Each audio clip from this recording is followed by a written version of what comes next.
반갑습니다. 반갑습니다. 자, 너무 오랜만에 인사를 드립니다. 이렇게 객석을 가득 채워주셔서 너무너무 감사드립니다. 오늘 공연을 진행할 아트 큐레이터 윤지원입니다. 다시 한번 인사드리겠습니다. 네, 감사합니다. 이렇게 오늘 귀한 걸음 해주신 만큼요, 제가 좋은 음악과 좋은 이야기로 꼭 보답드리도록 하겠습니다. 자, 그럼 오늘 먼저 이성자님의 이야기 바로 시작을 해볼까요? 즐기실 준비가 되셨나요? 네, 그러면 무대도 안전을 부탁드리겠습니다. 네, 우선 이성자님께서는요, 동력의 대사라는 별칭이 있습니다. 바로 프랑스의 우리나라의 아름다움을 널리 알리면서 동력의 대사라고 불리게 되죠. 진주에서 성장을 하셨는데요. 특히 진주 일신 여자 고등학교를 다닐 때 많은 영감을 받으셨다고 합니다. 매번 진주와 한국에 관한 이야기를 들을 적마다 저는 깊은 감흥에 사로잡혔습니다.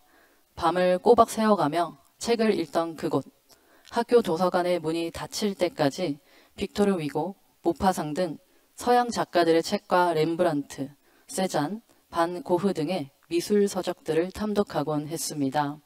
자, 이렇게 문학과 예술에 관심이 많았던 소녀 이성자는요, 아버지를 쫄라서 일본으로 유학까지 떠납니다. 그리고 졸업 후에는 한국으로 돌아와서 바로 결혼을 하고요, 너무나 사랑스러운 새 아들을 갖게 됩니다. 훗날 이때를 회상하면서 내 인생의 가장 행복한 시간이었다라고 회상을 합니다. 그러나 이 행복도 잠시 남편과의 불화가 시작이 됩니다. 감정의 골이 아주 깊어졌을 무렵 한국 전쟁이 발발하게 돼요. 그래서 가족들이 흩어지게 되는데요. 이성자님 홀로 부산으로 피난을 가게 됩니다. 자, 이 피난을 간 부산에서요, 우연히 프랑스 영사관에서 일을 하던 서기관을 만나게 됩니다. 이 서기관의 도움으로 정말 우연찮게 프랑스 파리로 떠나게 됩니다. 자, 불어 한자 모르는 상태로, 가진 것 없는 무일푼의 상태로 이 새로운 도시 프랑스 파리에서 이성자 화백은 새롭게 태어나게 됩니다. 이성자님은 파리 건물 가장 꼭대기층에 있는 일평 남짓한 하녀들이 쓰는 방을 빌립니다. 그리고 이곳에서 내가 어릴 적부터 꿈꿔오던 그림을 그리겠노라 다짐합니다. 자, 이렇게 그림을 그리는데 누가 가장 그리웠을까요? 바로 고국에 두고 온 아이들이었습니다. 아이들이 너무너무 보고 싶어서 이성자님은 붓질을 한 번 할 때는 우리 아이들 밥 한 술 떠먹이는 것, 그리고 또 한 번의 붓질은 우리 아이들의 머리를 쓰다듬는 것이라고 생각하면서 그림을 그렸다고 해요. 자, 이렇게 그리움이 담긴 작품들이 탄생하게 되는데요. 눈 덮인 보지라르의 거리, 그리고 고향 진주를 생각하면서 그린 푸른빛 하늘의 진주, 또 어머니를 그려하면서 그린 내가 아는 어머니라는 작품이 탄생하게 됩니다. 이 작품을 보시면요, 작품을 실로 이렇게 한 땀 한 땀 직조한 듯한 느낌이 듭니다. 이 작품은 마치 어머니가 자식을 기르듯이, 대지를 갈듯이 한 땀 한 땀 붓 하나하나로 수놓은 듯한 그림입니다. 자, 그리고 위쪽을 보시면요, 이렇게 가로로 줄이 쭉 그어져 있고요, 옥색의 동그라미가 그려져 있어요. 이 부분은 이성자님 본인의 어머니가 항상 하시던 비녀를 떠올리면서 그렸다고 해요. 자, 이렇게 그리움이 가득 담긴 그림을 이제 음악으로 한번 느껴보려고 합니다. 이성자님께서는 음악을 굉장히 좋아하셨대요. 그래서 그림을 그릴 때도 항상 음악을 들으셨는데 많은 장르 중에서도요, 재즈를 좋아하셨다고 합니다. 그래서 오늘 특별히 최강문 재즈 밴드를 모셨습니다. 자, 오늘 첫 번째 스테이지의 음악은요, 프랑스를 대표하는 곡이죠. 라베앙노즈, 그리고 가을을 대표하는 어텀 리브로 준비를 했습니다. 그런데 우리가 라베앙노즈 하면 장밋빛 인생, 뭔가 아주 포근하고 찬란하고 아름다운 느낌이 듭니다. 그러나 이 노래의 이면에는요, 사실 깊은 슬픔이 깔려 있습니다. 이 노래는 1945년에 작곡이 되었습니다. 바로 세계대전이 일어난 직후였죠. 끝난 직후였습니다. 세상은 황폐해지고 깊은 슬픔에 빠지게 되는데요. 그 당시 그 누구도 행복한 노래를 부를 엄두를 내지 못했어요. 그러나 에디트 피아프의 생각은 좀 달랐습니다. 내가 이 사랑을 노래해서 사람들을 다시 일어설 수 있게 희망을 줘야겠다라고 생각했죠. 이 에디트 피아프가 이 노래를 부르겠다고 했을 때 주변에서 비난을 정말 많이 받습니다. 지금 이 상황에 그 노래가 맞냐? 이런 식으로요. 그러나 이 에디트의 생각은 정확히 들어맞았죠. 이 라비앙 로즈로 사람들은 용기를 얻고 다시 한번 일어서게 됩니다. 어텀 리브 또한 너무나 아름다운 선율 아래 지나간 세월의 그리움을 담고 있습니다. 마치 너무나 아름다운 그림 속에 슬픈 독백과 그리움을 담은 것처럼요. 자, 이렇게 이성자 화백님의 작품과 꼭 닮은 첫 번째 스테이지 최강문 밴드의 연주로 들어보실 텐데요. 이제 밴드가 나오면 정말 큰 박수로 환호해 주셔야 합니다. 우리 연습 한번 해볼까요?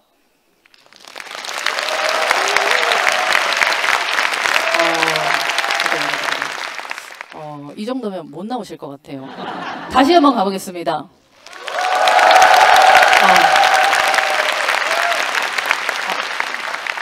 이제야 나오셨다고 무전이었습니다. 네, 그럼 오늘의 첫 번째 스테이지 큰 박수로 청해 듣겠습니다.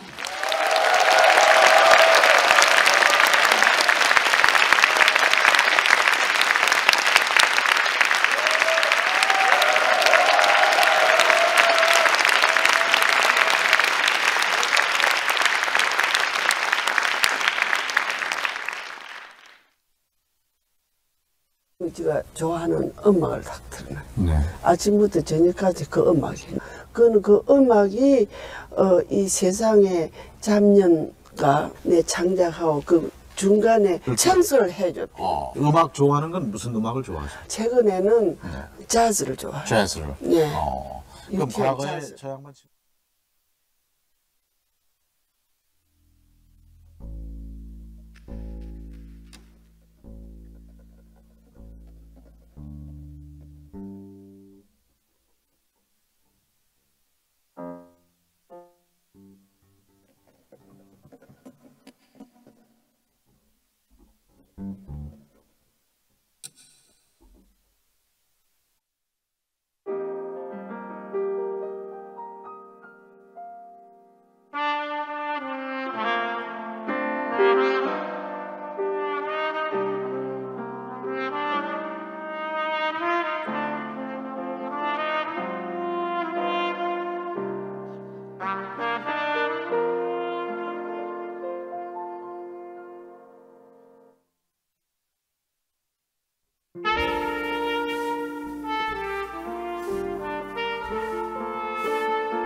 제가 보니까 오늘 이 관객석에 재즈를 좀 즐길 줄 아시는 분들이 많이 모이신 것 같아요. 아까 중간에도 막 박수를 솔로 끊으니까 딱 쳐주시더라고요.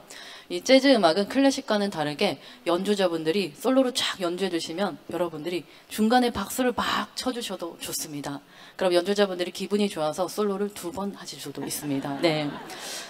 이 이성자님의 그림과 이 재즈가 너무나 잘 어울리지 않나요? 이 재즈를 들으시면서 그렸다고 하셨으니까 이 그림에도 어느 정도 재즈가 녹아있다라고 볼 수 있겠죠. 자, 계속해서 이야기 이어가 보도록 하겠습니다. 자, 이성자님께서는요, 파리에서 그림을 배우기 시작한 지 약 3년 만에 벌써부터 이 파리 화단에 두각을 나타내기 시작합니다. 이 프랑스의 화가들은요, 이성자님의 작품을 보고서는 동양의 시가 들어온 현대 작품이다라고 극찬을 하셨습니다. 그리고는 이성자 화백은 개인전과 여러 전시를 성공적으로 개최하게 되면서 바로 이 작품을 프랑스 문화성에서 영구 소장을 하게 됩니다. 자, 이것은 무슨 의미일까요? 바로 프랑스에서 국가에서 공인한 예술가가 되었다라는 의미이죠. 이성자 화백님은 이렇게 프랑스에서 큰 성공을 거두게 됩니다. 그리고 무려 14년 만에 처음으로 고국으로 방문하게 됩니다. 자, 이 이성자 화백이 가장 그리웠던 것 무엇이었을까요? 아무래도 아이들이었겠죠. 자, 이성자님은 이 아이들에 대해서 하루도 빼놓지 않고 생각을 했더니 나는 그냥 아이들과 계속 같이 있는 것 같았습니다. 라고 이야기를 했어요. 그런데 반면 아이들은 어땠을까요? 너무나 어린 나이에 자기들을 놓고 훌쩍 떠나버린 어머니, 그리고 14년 동안 단 한 번도 돌아오지 않았던 어머니. 아이들이 어머니를 반겨줬을까요? 아닐 것 같아서 고개를 이제 다들 이렇게 하고 계셔가지고 네, 아니라고 생각하시는 것 같습니다. 그런데 여기서 반전이 일어납니다. 이 세 아들들이 어머니를 너무나 존경하고 기다리고 있었어요.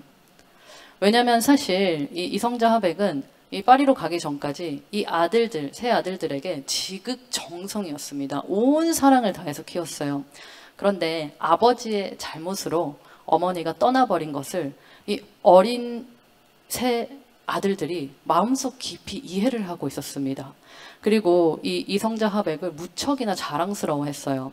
이 세 아들들이 모두 다 잘 크는데요. 첫째, 둘째는 둘 다 서울대 대학생이 됩니다. 그리고 셋째는 어머니가 그리워서 프랑스어를 배우기 위해 한국 외대에 프랑스어과에 진학을 하게 돼요. 너무 잘 컸죠. 그리고 첫째 용석 씨는 어머니가 한국에 온다는 소식을 듣고 자신이 다니던 서울대학교에 교수님들이 모여서 식사하는 그 공간이 있었대요, 식당이. 점심시간마다 거길 찾아갔대요. 찾아가서 교수님들한테 교수회관 좀 빌려주세요. 꼭 계속 졸랐다고 합니다. 이 교수회관을 왜 빌려달라고 했을까요? 뭐 하려고 빌려달라고 했을까요? 아, 정답이 나왔습니다. 바로 자신의 어머니의 첫 한국 개인전을 열어주려고. 교수님들이 처음에는 얘 진짜 특이하다 하고 웃고 말았는데 너무 매일같이 찾아오니까 그 효심에 감동을 받아서 결국 교수회관을 빌려주게 됩니다. 그리고 이렇게 교수회관에서 이성자 화백님의 첫 번째 개인전, 한국 개인전을 열게 됩니다. 네. 그리고 또 두 번째 아들은요, 서울대학교를 졸업하고 프랑스 파리로 가서 교수님이 됩니다. 그리고 평생 어머니 옆을 프랑스에서 지켰죠. 그리고 셋째 아들은 심지어 어마어마하게 성공한 사업가가 되어서 평생 동안 어머니의 매니저이자 후원자 역할을 합니다. 자, 뭐 이렇게 뭐 더 이상 바랄 게 없죠. 14년 동안 파리에서 마음에 대못이 박힌 듯이 아들들을 생각하면서 그리워하며 지냈는데 이 아들들이 너무나 잘 자라주었고 자신을 너무나 존경합니다. 자, 이 아들들을 만나고 나서 이후에 이성자님은 이렇게 얘기합니다. 땅은 다 했다. 땅은 다 했다. 라고요. 땅은 바로 대지, 어머니를 의미합니다. 그래서 어머니로서의 역할은 이제 한시름 놓아도 되겠다. 이런 의미예요. 이제 이성자 화백은 이 그리움이 아닌 다른 세계로 나아갑니다. 자, 이후로 한국과 파리를 이렇게 자주 오가게 되는데요. 이때 비행기 아래로 알래스카가 보였대요. 그 알래스카 산맥을 보면서 큰 감동을 받게 되고요. 이렇게 이야기를 합니다. 프랑스로 돌아오는 길이다. 가장 긴 길이다. 가장 자유로운 길이다. 가장 순수한 길이다. 그리고 가장 환상적인 길이다. 라고요. 이 세 아들들을 만난 이후로는요. 더 이상 이성자 화백은 땅을 보지 않습니다. 머리를 들어 하늘을 그리게 됩니다. 자, 하늘에서 바라본 흰 눈이 덮인 산맥의 모습, 그리고 별들이 마치 별가루처럼 뿌려진 밤하늘에 별이 빛나는 그런 작품들을 탄생시켜 나아갑니다. 자, 이번에는 이 작품들과 꼭 어울리는 또 재즈 음악을 준비했는데요. 제가 한 곡 제목으로 소개를 드리겠습니다. 첫 번째 곡은 파동이라는 곡이고요. 두 번째 곡은 바로 별가루라는 곡입니다. 자, 두 번째 스테이지도 큰 박수로 청해 듣겠습니다. 내 자유로운 세상을 우주를 가야 되겠다. 그때 내 마음은 아주 마음이 개버렸어. 기쁘고 개버려. 새 아이를 낳고 살던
네, 감사합니다.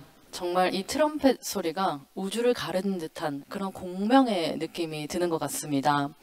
자, 이제 이성자님은요, 밤하늘을 바라보는 것을 넘어 완전히 우주로 떠나게 됩니다.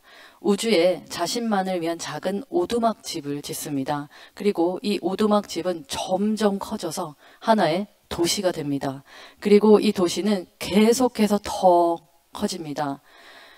도시와 오두막이 함께하는 이제 나라가 되어 온 축제를 벌이게 됩니다. 후기에 이성자님의 작품을 보시면요, 동그란 원들이 많이 보이시죠? 저 원들은 이성자님의 트레이드 마크, 시그니처라고 할 수 있죠. 바로 음과 양이라고 할 수 있습니다. 이성자 화백은 이 온 세상, 온 우주는 음과 양으로 이루어져 있다라고 생각했습니다. 자, 보시면 한쪽은 움푹 들어가 있고 한쪽은 튀어나와 있는데 이렇게 딱 맞추면 맞춰질 것 같지 않아요? 그죠? 그런데 그림에는 약간 이렇게 다 떨어져 있어요. 근데 이것이 마치 어머니이면서 예술가이자 한국인이면서 프랑스인이었던 이성자 화백의 자신을 표현한 것이 아닐까라는 생각이 듭니다. 이성자 화백은 생애 마지막에 자신이 꿈꾸었던 것을 실천하게 됩니다. 바로 자신이 그린 이 그림과 똑같은 건축물을 설계하게 됩니다. 정말 대단한 사람 아닌가요? 네, 프랑스의 은하수라는 아뜰리에 작업실을 건설합니다. 이곳에서 생애 마지막까지 그림을 그려나가는데요. 공간이 너무나 아름다워서 오늘날 프랑스 문화유산으로 지정이 되었습니다. 너무나 대단하죠. 이성자 화백님은 생애 마지막까지 붓을 놓지 않았습니다. 계속해서 그림을 그리는데요. 계속해서 새로운 시도를 해 나가요.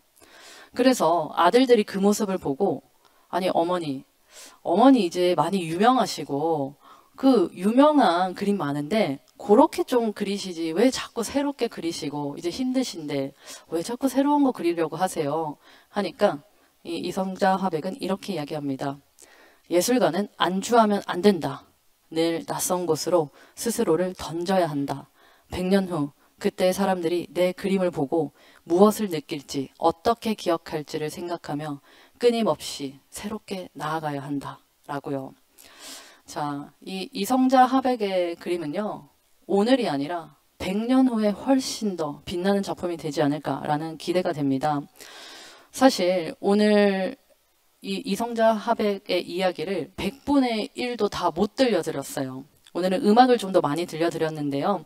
오늘 이렇게 그림과 함께 음악 감상하시고 진주에 어마어마한 미술관 있죠. 바로 진주 시립 이성자 미술관입니다. 이곳에 가셔서 그림을 직접 보시면서 오늘의 여운을 이어가셨으면 좋겠어요.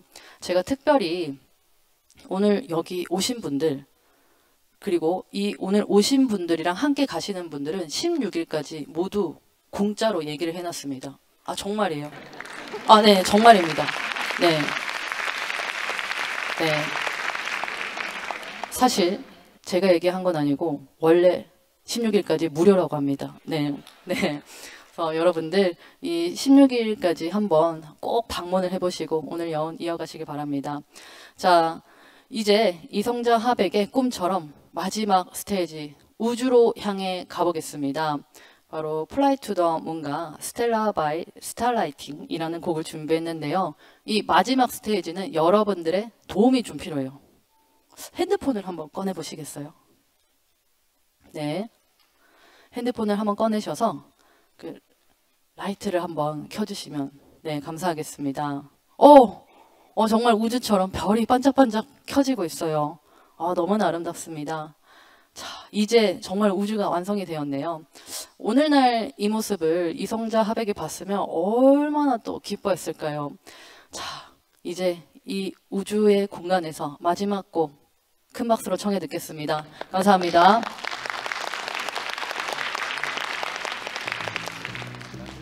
그럼 나는 고향 생각이 안 나고 슬프지도 않아. 그 이유는 나는 고향에서 살고 있어. 지구라는 게 원이면 내가 서 있는 그쪽 발 제일 끝은 나 고향이에요.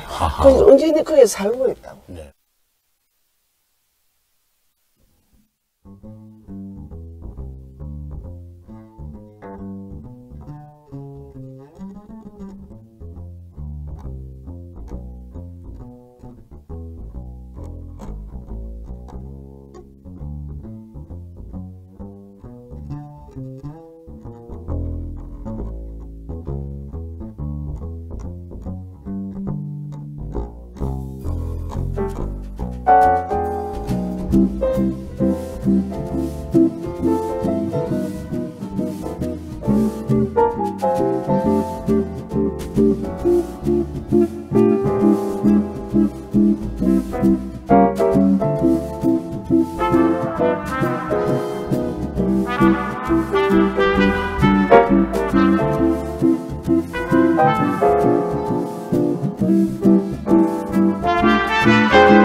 안녕하세요.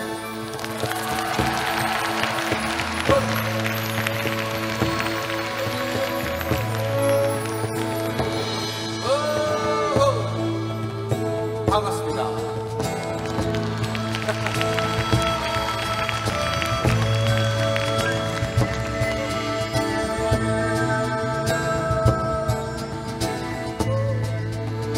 박수 부탁드릴까요?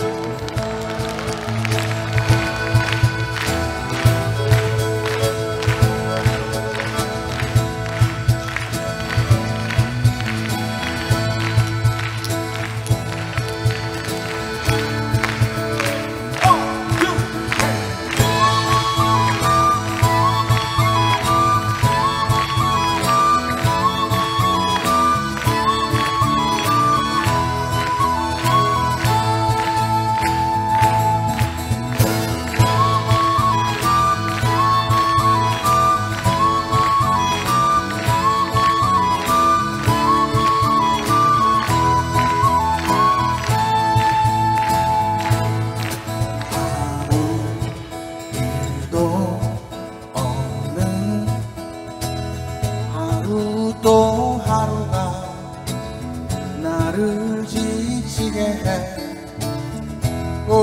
잘도 없는 일상, 초라한 평화 속 숨막혀 하면서 사는 동안 잃어버린 모든 것을 이곳에는 없으니 이제 난 떠난다.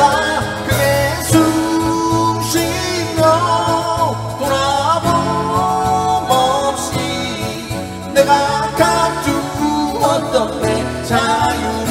찾아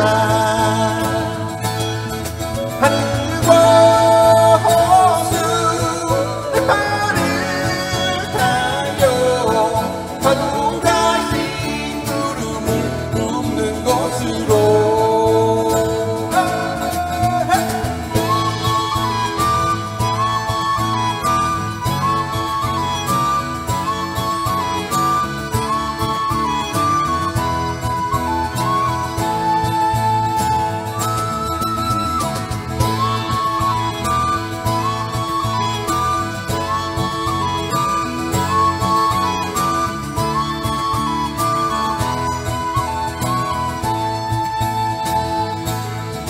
나도 다시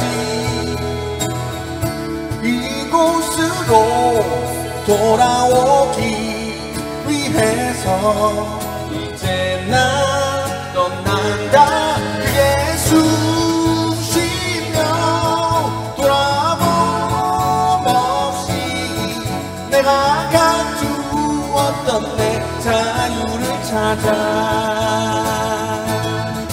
하늘과 호수 내 발을 달려 파도가 이 구름을 굽는 곳으로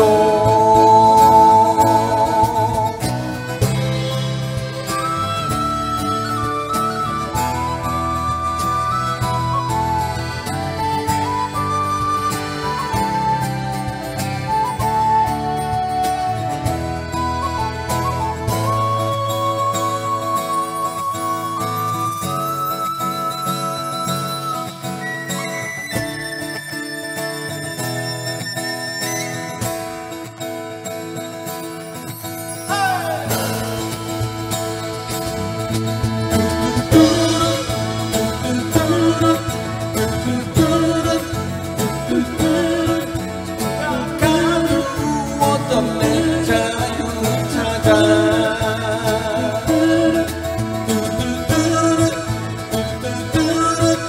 발을 달려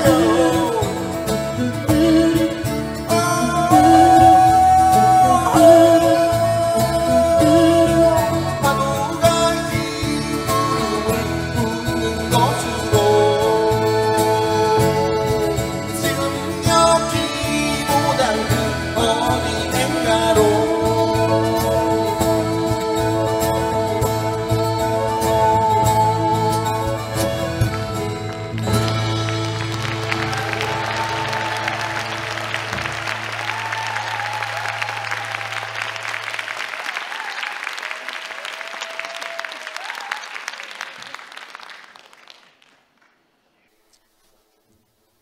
네. 안녕하세요. 안녕하세요. 반갑습니다. 여러분 네. 안녕하세요. 반갑습니다. 네. 이 그림과 첫 번째 음악이 너무나 잘 어우러지는 것 같은데요. 우선 이분은 제가 관객 여러분들과 하리님께 이렇게 대화를 전하는 방식으로 한번 소개를 드려볼까 해요. 그러니까 마치 박보검의 칸타빌레처럼요. 누가 박보검이에요? 선생님이 당연히 박보검이시고요. 아, 제가요? 제가 칸타빌레입니다. 네. 칸타빌레? 네. 약간 영화배우 박수담 씨 닮은 것 같은. 네, 제가 감사합니다. 그죠? 네. 많이 들었죠? 그 약간 무쌍 계열의 몇 분이 계세요. 그 박소담님이랑 그 김고은님이랑. 김고은 닮았다고. 네, 그분들이 좀 많이 활동을 해주시면 좋겠어요. 네. 그래요. 그럼 김고은의 칸타빌레로 하죠. 네. 뭐요? 김고은의 칸타빌레로. 김고은의 칸타빌레. 네, 그런 느낌으로. 신고 들을 것 같긴 한데 그래요? 한번 가보겠습니다. 네. 뭐 그런 느낌으로 하여튼 하는 네, 걸로. 알겠습니다. 네. 네. 네. 오늘의 첫 곡, 이 박생강 화백의 열정적이고 민속적인 느낌이 이 음악에서 너무나 잘 전해지는 것 같습니다.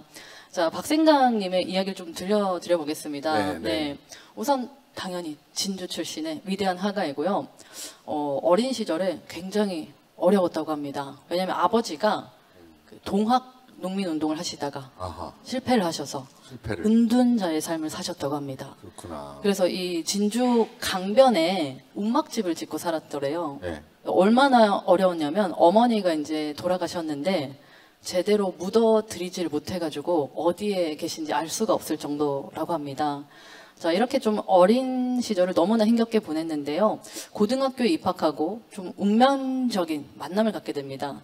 이 박생강님이 그림을 굉장히 잘 그렸는데 네. 이 고등학교에서 네.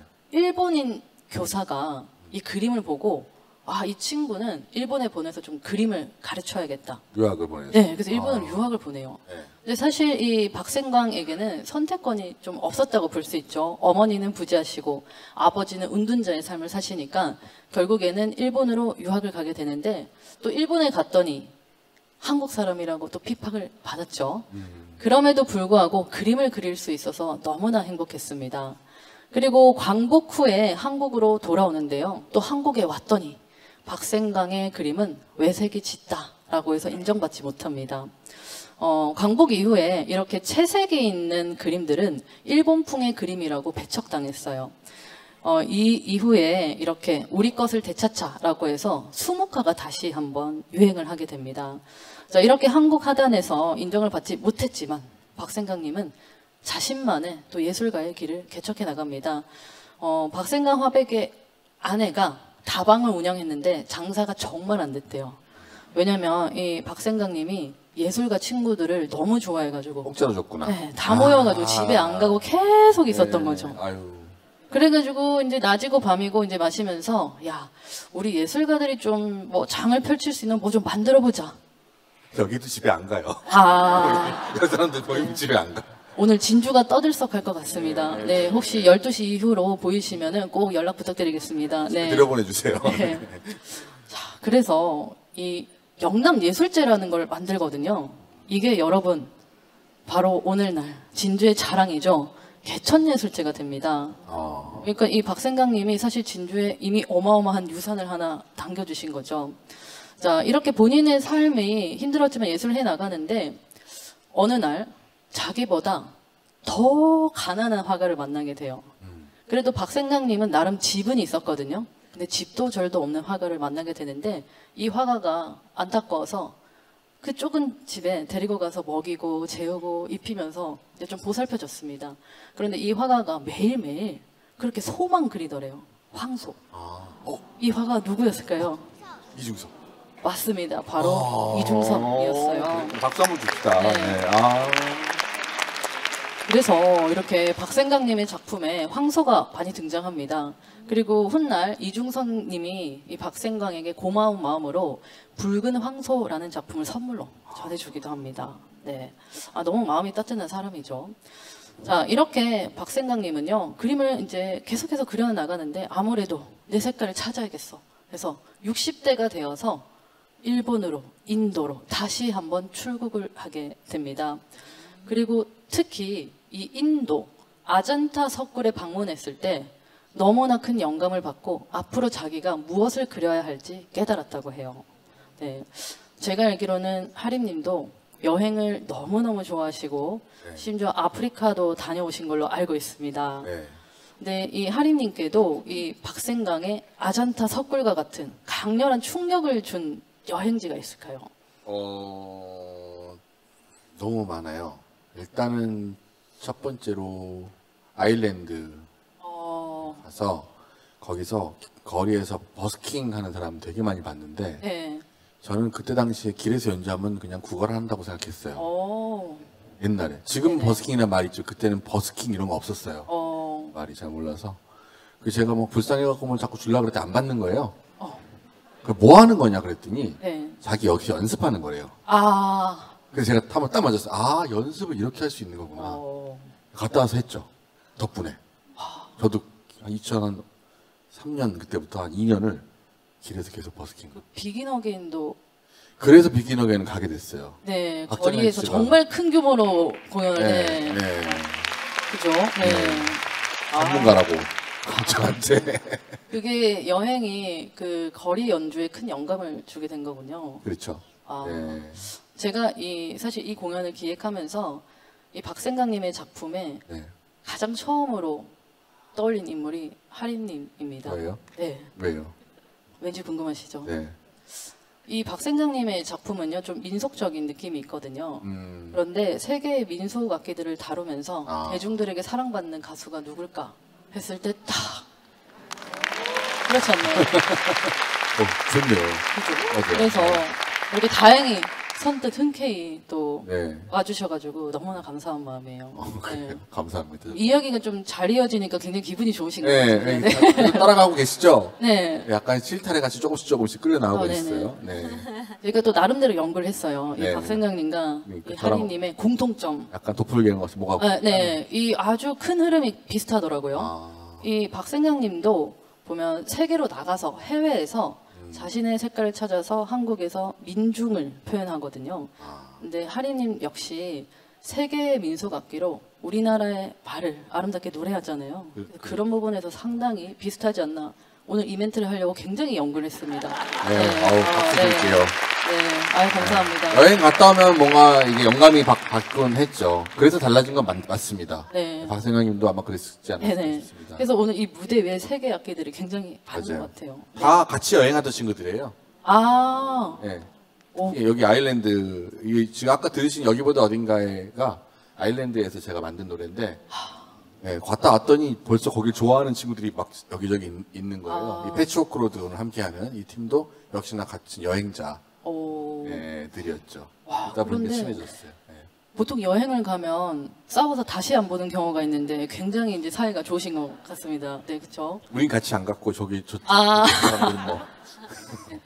아, 그랬겠죠. 약간 눈빛을 외면하고 계십니다. 네, 요렇게도 막 같이 다니고 막 이랬어요. 저 요렇게 아프리카 갔다 오고 우리는. 어. 여기 아일랜드 갔다 오고 미국 같이 갔다 오고 막. 아, 여기 세계의 영감이 다 모여. 예, 예, 여러분 되게 신기하죠. 여행자들이에요. 여기 음악하는 친구들 중에 솔직히 말해서. 예. 하마터면 여기 다 못 모일 뻔했네요 오늘. 못 모이죠, 아니 못 이제 모이죠. 밖 돌아다니시느라. 예, 미국에서 온 지 얼마 안 됐어요, 이 사람들. 아 맞아요, 맞아요. 아, 정말 다행입니다. 예. 이 다음에 제가 출국이라는 노래를 부탁드렸는데 그래요. 이 노래가 사실 가사 자체는 사랑 내용이더라고요. 그렇죠. 그런데 제목이 좀 여행을 상징하는 것 같거든요. 그래서 이 제목을 어떻게 장명을 하셨을까요? 유학 가는 얘기죠, 사실. 아 이제 그러니까 유학을 떠나면서 예, 유학 갔다 오시. 네네네. 예, 그러니까 갈 때 뭐 이렇게 사연들이 있잖아요, 나름. 네. 뭐 남편도 두고 가고 남자친구도 두고 가고 이런 것도 있고 그렇죠. 뭐 네. 자세한 건 모르겠지만 그런 사연들 속에서 이 노래가 그때 당시에 유학생들의 어떤 연가가 됐다는 걸 아 들었어요. 예.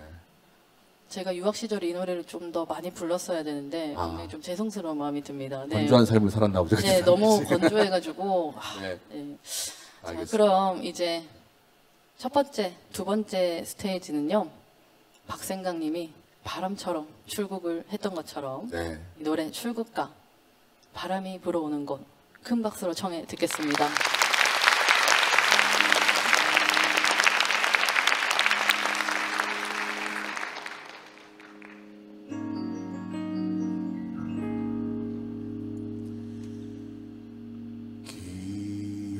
기어고 떠나버린 사람아 편안히 가려운 나르는 그 하늘에 밀었다면 던져버리고 바뀌어버린 하루에 익숙해져봐 내게 네가 없는 하루만큼 낯설 테니까 모두 이별하는 사람들 그 속에 나 우두커니 어울리는 게 우리 정말 헤어졌나봐 모르게 바라보았어 네가 떠난 곳에 너의 가슴 멀리서 손을 들어주었지 하늘에 네가 더 가까이 있으리 기도해 주겠니 떠올리지 않게 누르지 않게 무관심한 가슴 가질 수 있게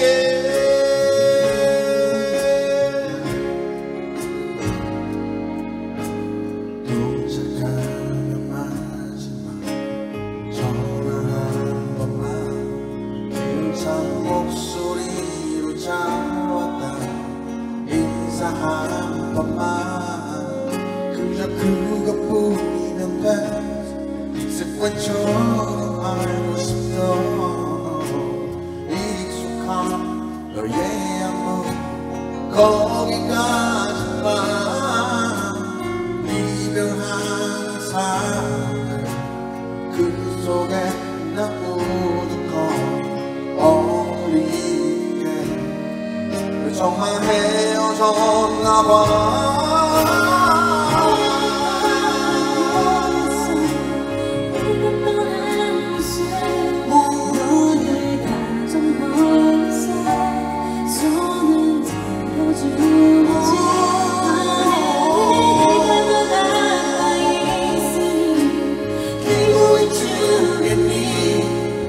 떠올리지 않게 흐느끼지 않게 무관심한 가슴 가질 수 있게 다른 눈의 사람들 속에서 You're every night 외로워져도 서러워도 나를 찾지마. 너에게 바라보았어. 네가 떠난 곳에 너의 가정 벌써 떠나가 죽지. 돌아오지 마. 네가 더 가까이 있으니 기도해주겠니.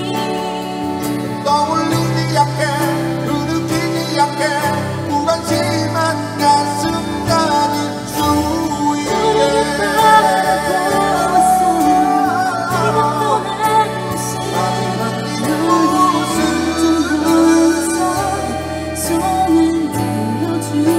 나 이길 오래 오래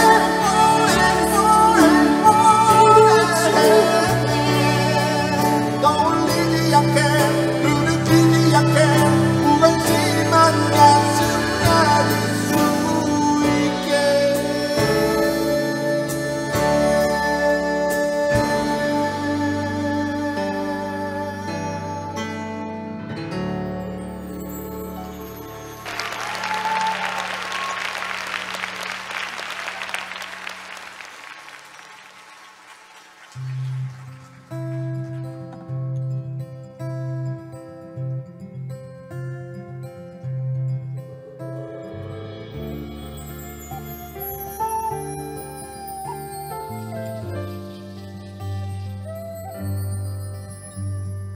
바람이 불어오는 곳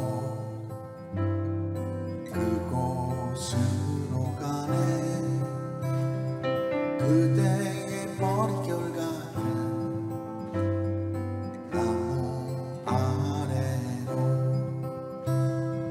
덜컹이는 기차에 기대어 너에게 편지를 쓴다. 꿈에 모았던 길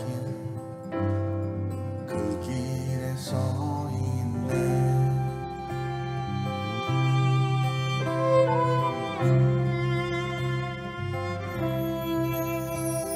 설레임과 두려움으로 불안한 행복이지만 우리가 느끼며 바라본 하늘과 사랑들 힘겨운 날들도 있지만 새로운 꿈들을 위해 바람이 불어오는 그곳으로 가네.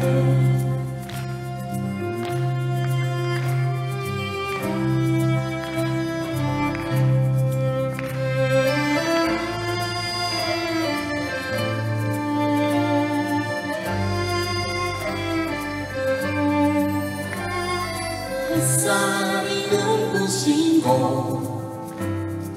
그곳으로 가네. 바람에 내물 깎이고 그곳으로 가네. 두려움은 파도에 흔들려도 수평선을 바라보며 햇살이 웃고 있는 곳 그곳으로 가네.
네, 박생강님은 인도 여행에서 돌아온 후 이제부터는 내가 그리고 싶었던 작품들을 그리겠노라고 다짐합니다. 그리고 자신이 어릴 적 살았던 집과 아주 비슷한 아주 작은 움막집을 하나 구합니다.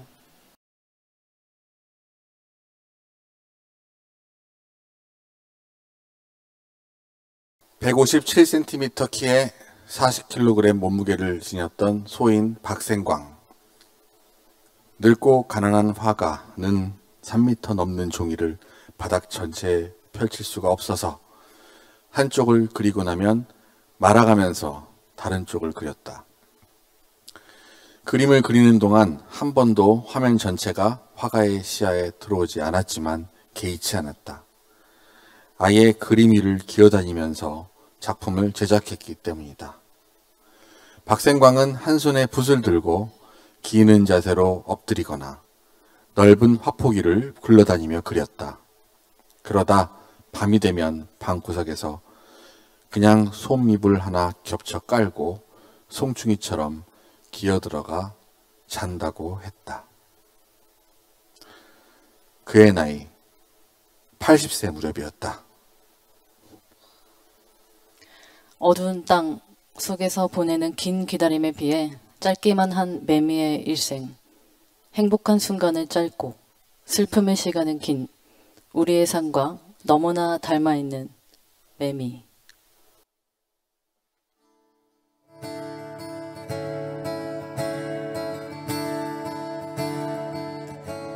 어쩌면 삶은 작은 행복 그리고 긴 후회 원치 않았던 후회 그러나 몇 번 해도 지칠 만큼 나를 끌고 가 절망 속에 내가 던져도 작은 반짝이 날 다시 일어서게 해 슬픔보다 나쁜 공허가 나를 삼키지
그 하림님의 독백의 목소리가 네.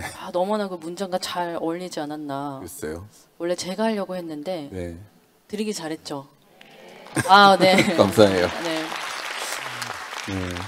이 박생강님이 이렇게 인생의 80세가 되어서야 드디어 그리고 싶은 것이 나타났다라고 이야기를 해요. 그런데 안타깝게도 딱 이때 당시에 난치병이었던 후두암 판정을 받게 됩니다. 그런데 이 후두암 판정을 받은 후에 소식을 듣고는 뭐 실망하거나 좌절하는 게 아니고 지금 시간이 없다. 나 빨리 그림을 그려야 한다. 하고 집 대문 앞에다가 출입 금지를 써붙이고 그림만 그렸대요. 네. 죽기 전까지 꼭 그리고 싶은 작품이 있다라고요. 그렇게 탄생한 작품이 오늘날 박생강화라고 부리는 우리 민중들이 사랑했던 불교와 그리고 우리의 역사, 명성황후라는 역사와 그리고 무당 연작들을 참 많이 그렸어요. 근데 이 그림을 그리려고 무당 굿하는 모습을 4시간 동안 미동도 안 하고 이렇게 바라봤대요. 그러니까 무당보다 더 무서운 거예요. 그래서 무당이 박생강님한테 가서 혹시 무당을 믿으세요? 하고 물어봤어요. 근데 그에 뭐라고 대답했냐면요. 나는 무당을 안 믿습니다. 사랑한다면 모를까. 정말 위트 있는 대답 아닌가요? 네. 사랑함이랑 믿는 거랑 다른 거군요. 그것은 좀 다르다고 할 수 있죠. 어떤 무당의 어떤 신을 믿는 것은 아니고 내가 당신이 여성으로서 사랑해달라면 할 수 있다. 이런 의미였어요. 네, 아니, 우리 와이프가 사랑한다고 하면서 안 믿는 것 같길래.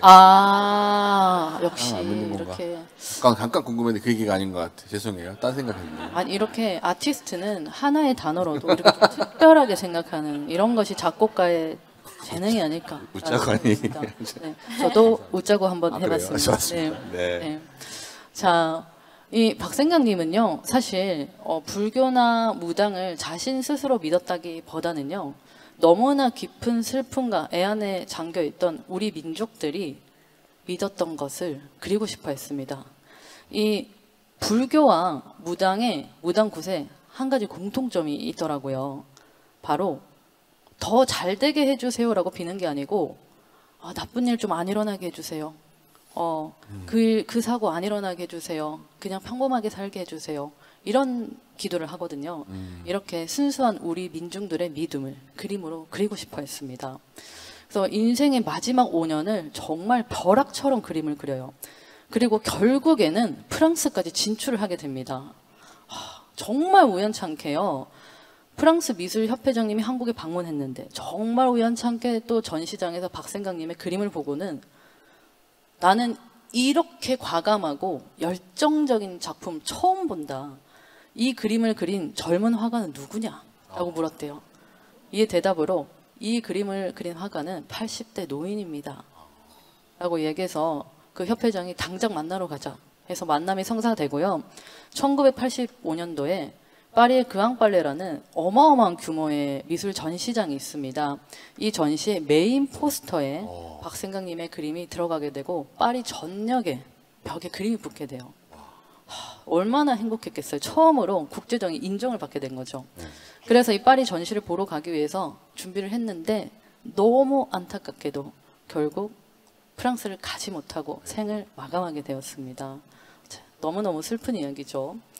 이 박생강님에게 생애 마지막에 예술은 큰 위로가 되었겠죠. 열정을 쏟아붓는. 그런데 아이러니하게도 이 박생강님이 이 후두암에 걸린 이유가 그림을 그릴 때 좀 특이한 습관이 있었는데 물감이 묻은 붓을 입으로 빨면서 그림을 그렸대요.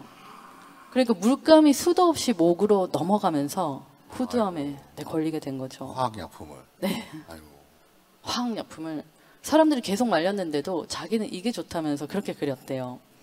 그래서 결을 다듬었나 봐요. 붓의 결을 이렇게. 근데 뭔가 자기가 원하는 이 뾰족한 모양이 있었나 봐요. 그러니까 그 결을 요렇게 하면 잘 안 되잖아요. 네, 약간 이렇게 좀 뭔가 습관적으로. 네. 그러다 보니까 결국 이 예술은 박생강님에게 난치병이자 동시에 위로였던 거죠. 네. 그래서 제 노래. 세상에. 네. 이거 정말 신기하지 않나요? 박수를 그냥 쳐주셔도 됩니다. 네. 다음 노래를 소개하면 되나요? 네. 근데 아직 그 질문이 하나 남았어요. 그래요? 네. 이 박생강님이 생애 마지막까지 왜 이렇게 힘든데 그림을 그리느냐 하고 아들들이 물어봤어요. 네. 그에 대한 대답으로 후세에 보여주기 위해서 그린다. 우리의 민중의 이야기를 이라고 얘기했거든요. 혹시 하림님도 만약에 100년 후에 후세에 이 곡 하나만큼은 나로 기억되었으면 좋겠다 하는 그런 곡이 있을까요? 너무 어려워요. 너무 어렵죠. 저는 근데 이런 것 같아요. 미술은 미술품이라는 어떤 그 물성을 가진 존재로 남잖아요. 네네 맞습니다. 근데 음악은 그것과는 달리 사라지는 게 본질입니다. 네, 음악은 남지가 않아요. 어떤 증거도 어떤 분이 CD가 있잖아요. 그거는 기록일 뿐이고 네. 사실 이 순간에 지금 조금 아까 불렀던 그 노래 있잖아요. 네. 그게 다예요. 기억에 남고. 그 순간이 네. 모든 것이다. 네, 그래서 네. 두 예술이 너무 성향이 다르기 때문에 네. 어떤 노래 남는다고 하면 아마 여러분 노래만 남는 게 아니라 여러분의 어떤 기억과 노래가 버무려진 어떤 다른 감정 같은 게 남겠죠. 그래서 네. 음악은 그냥 저는 사라지는 게 맞다고 봅니다.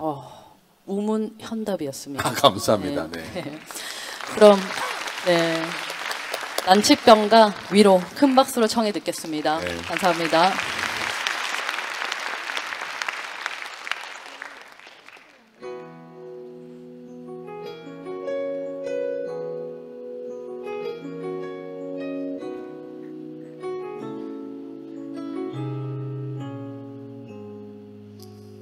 이제 알것 같아요. 나는 미쳐버린 건 나을 수 없는 끊지 않은 병처럼 그대라는 두고 열은 식지 않고 몰라 모를 수밖에 나만이 알고 있는 지독히 깊은 그대라는 상처가 얼마만큼 참아내기 힘든지 한강 수리 밤을 맞이하고 내 몸에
강하잖아요.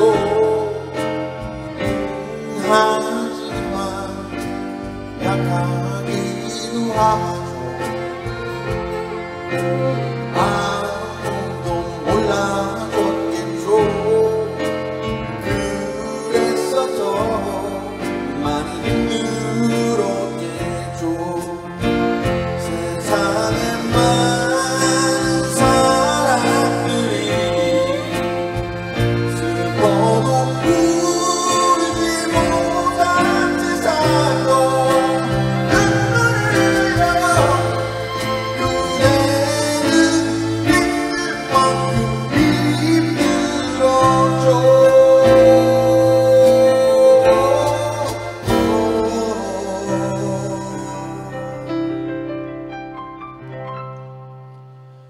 지금 울고 있나요? 그렇게 잡고 있나요? 흘려봐요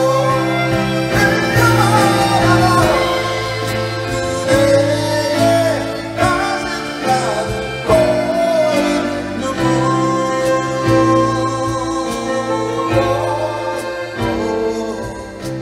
손 올려 닿지 말아요. 그저 흘러간 대로 멀리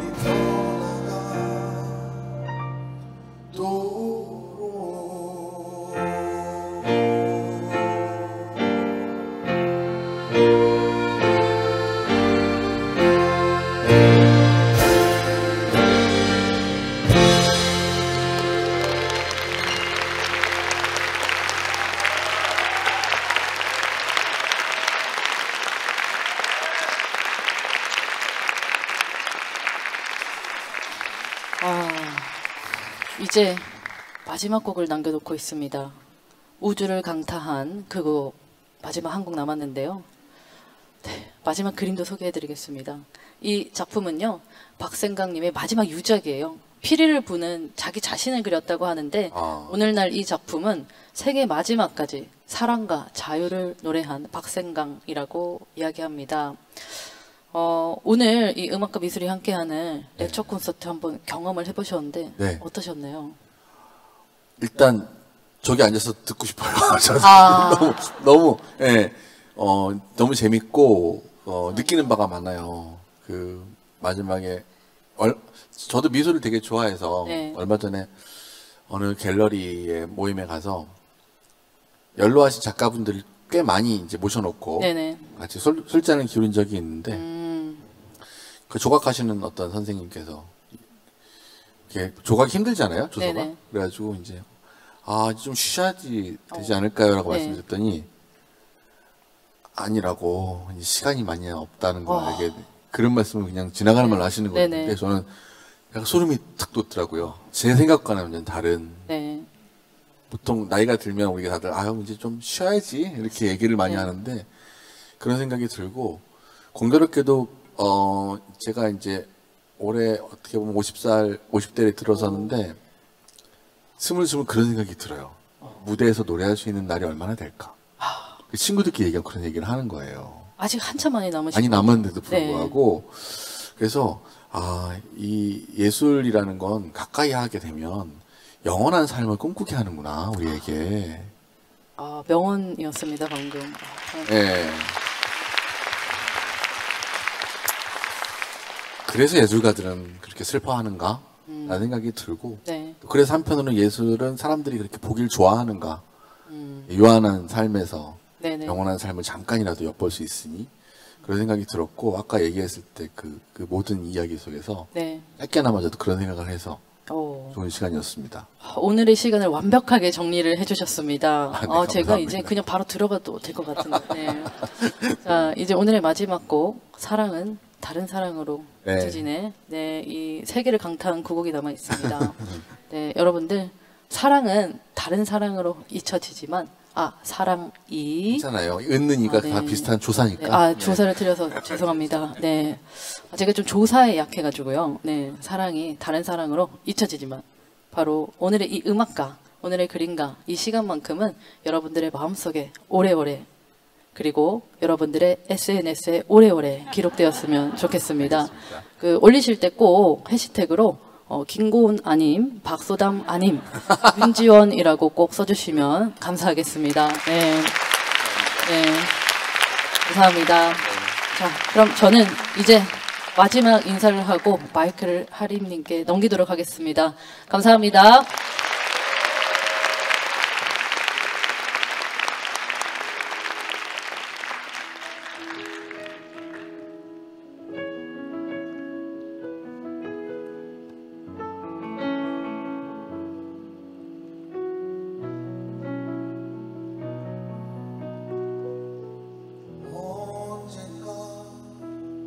마주칠 거란 생각은 했어. 한눈에 그냥 알아보았어. 변한 것 같아도 변한 데 없는 너. 가끔 서운하니 예전 그 마음 사라졌단 게. 예전 뜨겁던 약속 버린 게 무색해지게도 자연스러운 일이야. 그것만 미안해하자. 하지만 이제 누가 누굴 아프겠고. 가끔 속절없이 날 울린 그 노래로 남은 너. 잠시 널 잃었어. 잠 못 이뤄 미쳐질 때도 어느덧 내 손을 잡아준 좋은 사람 생기더라. 사랑이 다른 사람으로 잊혀지네. 이대로 우리는 좋아 보여. 후회는 없는 걸. 그 웃음을 믿어봐. 믿으며 흘러가.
다른 사랑으로 잊혀지네. 이대로 우리는 좋아 보여. 후회는 없는 걸. 그 웃음을 믿어봐.